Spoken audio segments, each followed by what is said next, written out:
Good morning. I want to talk with you for a few days from Jeremiah 17, 1 through 10, about love and disappointment. We've talked about love and failure, love and suffering, and now I want to talk to you about love and disappointment. Disappointment's a little different than both failure and suffering. Certainly sufferings can be disappointing. Certainly failure can be disappointing. But disappointments sometimes come not because of our direct failure or because necessarily it's something that we're suffering in, but disappointment can come because we have unmet expectations, failed expectations, things that are out there that feel like they can almost break our heart sometimes because of the nature of their disappointment. Now, interestingly, the etymology of the term disappoint is a good place for us to start.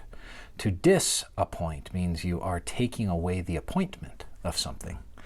So when you appoint something, you give it a position or a status. If you disappoint it, you take away or deprive it of its status.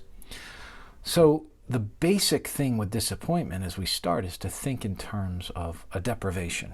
It could be a deprivation from something that you expected. It could be a deprivation of a status or position. Oftentimes we say when somebody's disappointed us, it's because they somehow have let us down and they no longer hold the position in our lives that they once did. How does the love of God and love for God come alongside disappointment? Well, let's look at Jeremiah 17. We'll see some things along the way, but where we start is in this text about the relationship of God and Israel that certainly had feelings of disappointment embedded in it. And you see that in verses 1 through 4. And we're going to spend a couple of days wading through these verses. The sin of Judah is written with a pen of iron, said Jeremiah. With a point of diamond it is engraved on the tablet of their heart and on the horns of their altars. While their children remember their altars and their asherim, beside every green tree and on the high hills, on the mountains, in the open country, your wealth and your treasures I will give for spoil, as the price of your high places for sin throughout all your territory. You shall loosen your hand from your heritage that I gave to you, and I will make you serve your enemies in a land that you do not know. For in my anger a fire is kindled that shall burn forever. Going back to verse 1. The sin of Judah is written with a pen of iron. It's a way of saying that he later uses the word engraved. It's engraved on the tablet of their hearts. It's burrowed so deep that it's marking them.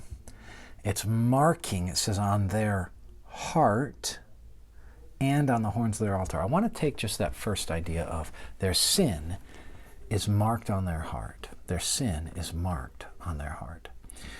You know, disappointment, sometimes as we relate to God, has a way of depriving God of his rightful place in our hearts.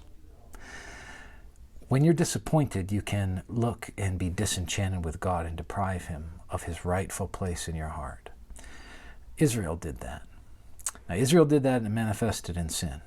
But we need to guard our hearts from the sense that disappointment that we have and experience would remove our fidelity and passion for God in a way that removes him from his rightful place in our heart. Let me give you 3 verses from Psalm 86 that illustrate this, and we'll close.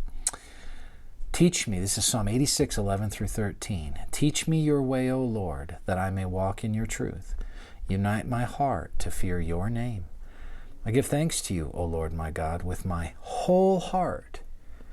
I will glorify your name forever. For great is your steadfast love toward me. You have delivered my soul from the depths of Sheol. Notice it says, unite my heart, verse 11, to fear your name. And verse 12, with my whole heart, he's going to give thanks.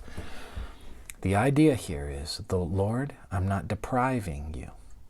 I'm not depriving you of your rightful place at the center of and the owner of my heart. Instead, I'm going to give you all my heart. If you're tempted to be disappointed with God, remind yourself of whose you are and who owns your heart so that you can maintain fidelity to him. More about love and disappointment as we continue in Jeremiah 17. May the Lord bless you.